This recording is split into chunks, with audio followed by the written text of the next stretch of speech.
We'll welcome Felica. Yes. From Battered Women's Foundation. Yes. We'll welcome and thanks for coming for the show. We'll also discuss today with you about more on challenges in transformation that you have to create in the lives of women that are going through an emotional and physical turmoil, and there is a crucial role that you play in making the lives of these women much better from the perspective of giving them an emotional support, helping them mentally to cope up with the challenges that they have gone through. And change some of their mentality as well. Right. One of the things that we find most important is that, and what we've learned from experience, is that these women have come with the wrong mindset. They didn't even know, a lot of times they don't know they've gotten irrational thinking, and it caused them to make choices of themselves. The girls were singing,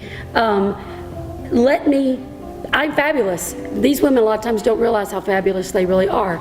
They don't recognize their own level of gifts that they have, and so they accept less than what they are. They say, well, this is what I deserve, or it must have happened to me.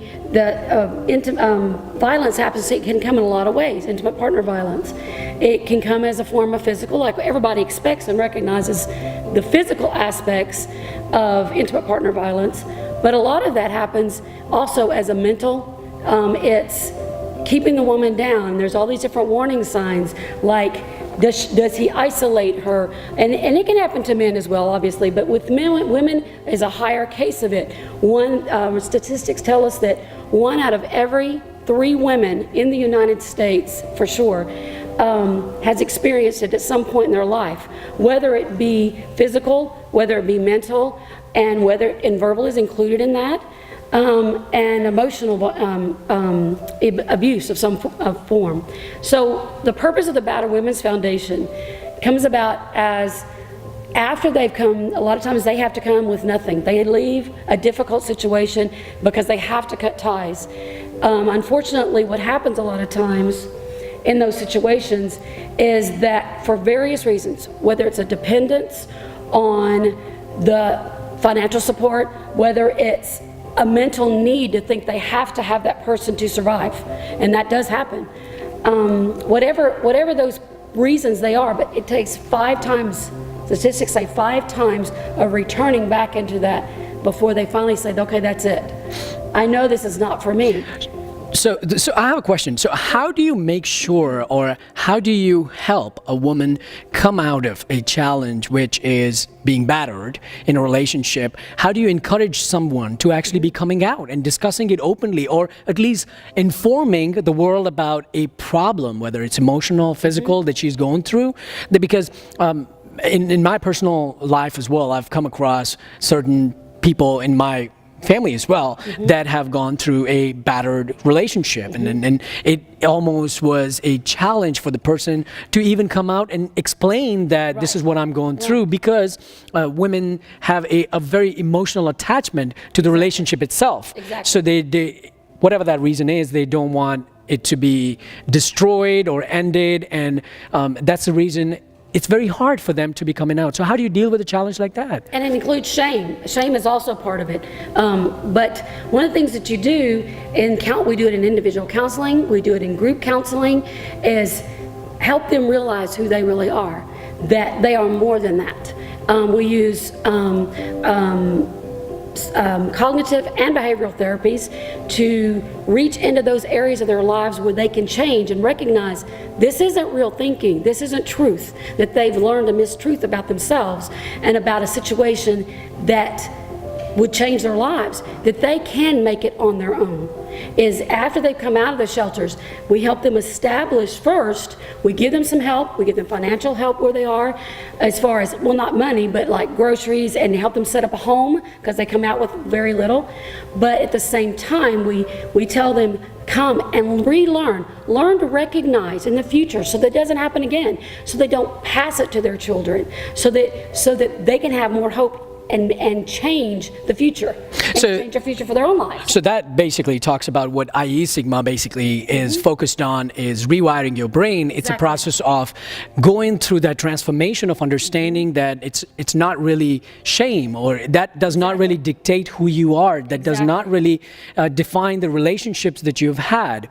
It is beyond that, which means your entity, like the girls said, they were talking about respect. So it's all about creating that respect. It's all about creating that new avenue, that new opportunity for yourself, where you are creating an identity for yourself, and you would like the world to see you with that respect. And it's basically that thought process change, all of that. It just is so intricate. What is the biggest challenge that you run into while making that transformation, in making assuring that a person who is trying to change their life or trying to come out as someone who's been battered or someone who's been abused in a relationship, how do you really make sure that transition happens smoothly? But what's the biggest challenge that you have? The smoothness doesn't always happen, because when you have to do this, it's work. And we tell them every time they come in, this is not an easy road. I can't do it for you, and it's going to be work, and it's not going to be easy. And sometimes it may be painful to dig up and clean all those misnomers out of their head. But the biggest challenge I'm seeing, and that I have seen in these women, is for them to learn to forgive and love themselves. They have been beat down, even mentally, for so long that they don't see themselves as valuable. And that breaks them down, to me, faster than anything, is to start realizing their worth. And to start even just loving on them makes, to me, a huge difference. And showing them that they matter. And pulling out their gifts, being their salt.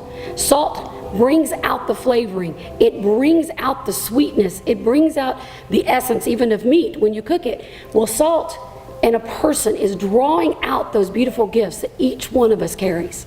The girls sang about, I have something to give. I am somebody. I matter.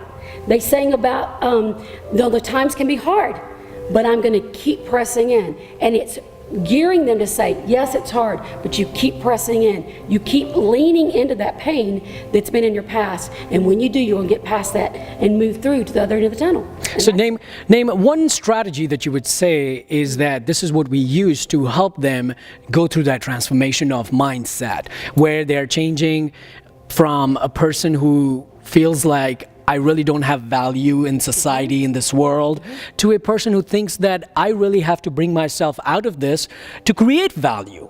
One interesting one that I have found is really effective, and it's, to me, it was so simple. I couldn't believe it worked that well, was I take them in front of a mirror and I make them say, looking at themselves, speaking to themselves, you are beautiful. You are blessed. It's very hard for them at first, but every time they do it, and I commission them, one of your homework assignments is you go every morning, if you have to, write it on your mirror, you are beautiful, you are blessed, and you are a gift. And to me, I've already seen that transformation happen. It happens quickly as they tell them, remind themselves of who they are, that they do have those gifts, and have them write down the good things in their lives.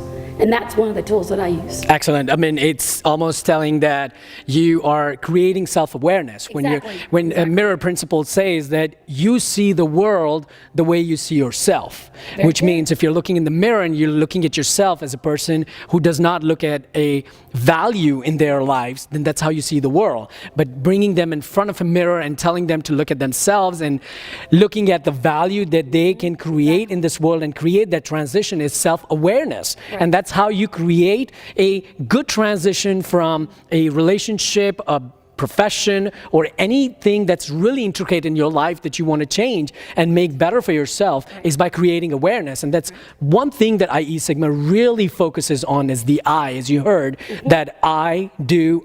It's the relationship with the self. It's the relationship that you create with oneself, is how you would respond to the world. If I see everything in a very selfish, if I see everything in a very mean way, the rest of the world would almost seem really mean to me. And we all know those examples in our profession, in our personal lives, where we know a person is way too narcissist, right, and they are only worried about themselves. they completely forget about everything else that's going around them, whether it's good, whether it's bad. Most of these women are almost the reverse of that. They've been pouring in, pouring in, and pouring into their children, their husbands, whoever's in their lives, and they've given up on themselves. And so that's one of the reasons like you said, it's recognizing that they matter. Every time they've ever started that, these women couldn't look at themselves because they did not see value in the mirror. They didn't see that they mattered. And so when we create that image that they do matter and they have a gift to the world, they've been given their own gifts to give to the world. And it's not just taking care of their children and taking care of everybody else, but they matter within themselves. Which is a great transformation. I mean, that really helps create that rewiring process. Very important for anybody who's sitting if they want to make a change in their personal life, professional life, social life. If there's this rewiring that you have to do to start looking at the world in a more beautiful way, to change the way you just perceive everything that's going on in your life, you have to come up with strategies and praise for the good things. To me, it's being thankful. Sometimes you get in such a rut, and the things have been so painful that you forget that I have maybe little things. The little girl sang about the small steps. You have little things that you can be thankful for. It may be my kids came home and had a good day at school. I got a great report on that they're doing their work at school. Every day is something they can say I can be thankful for. And when you start changing that perspective, like you said, the thankfulness, and they don't always realize that they're not thinking correctly. But when they start saying, "Oh, that's right, that is good in my life. Oh, that is good," and they start, like you said, changing the way. You can't change behavior. To me, there was all the theories that said that you just need to change your behavior. Yes, that's important. But that can only happen with a heart and mind change. Right, and what we refer to that as is a strategy. Integrated excellence, which is what IE Sigma stands for, is integrated excellence. Sigma is basically sum of everything, which means you're creating excellence in your personal, professional, and social domain. If we look at what life defines, or how we define life, is basically a accumulation of these three aspects in this pyramid, which is personal, professional, and social. Everybody wants to balance their life in this pyramid right at the center. But the trouble that we have is sometimes you would see people who are having bad relationships or are going through a divorce or not having a good personal relationship, they would try to deviate towards one side of the prism, they might go towards the personal professional side and might work overtime. They might be working 20 hours a day and then going home and then complaining about it, and then also saying that the reason why I do this is because I want to get away from everything else that's going on. I don't like my personal lives, so I want to move on to something else. So we compensate for another domain of our life. And lose the balance. Right. But as human beings in any religious capacity, in any spiritual capacity, or even if you don't have any belief system, as human beings, our requirement is to be right in the center of that pyramid, but it's a wishful thinking.